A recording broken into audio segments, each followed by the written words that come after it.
Assalamualaikum warahmatullahi wabarakatuh. Sampurasun.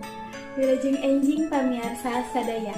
Wilujeng pepangdeui sareng simkuring pun Yani Rostapia dina acara warta Semandeti.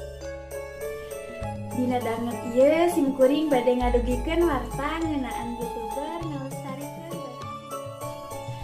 basa. Seueur video ngagunakeun latar basa Sunda di channel YouTube. Ieu nu nginspirasi fiksi Alnorofiq ngenalkeun basa daerah sareng ngemas konten basa Sunda sketsa komedi. Dina proses ngadamel video, fiksi ngagaduhan seueur peran. Nulis naskah, sutradara, lalakon, dugi pengedit video. Unggah video diisi ku kajadian sapopoe, dilana 10 menit. Konsisten nyian basa Sunda di tahun 2016. Ayeuna akun YouTube kagaduhana oge tos gempelkeun 880.000 pengikutna. Fiksi nganilai konten basa Sunda kalayan dikemas ku zaman kiwari langka kapia. Anjeunna kadorong nyieun konten basa Sunda ngagunakeun konsep zaman kiwari.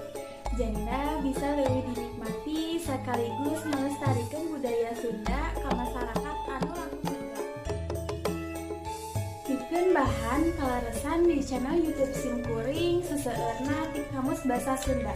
Ngan ukur dina konteks seseueurna ngangkat kata-kata nu jarang digunakeun. Nah eta sketsa atanapi nu lainna. Cek YouTuber fiksi Pamiarsa rutina mung sakitu pidangan warta dina danget ayeuna. Ngawakilan Ais Pangampih Semandeti TV, simkuring Yani Rostapia, seja amit mungkur amit mundur. Mudah hapunten dina samudaya kalepatan.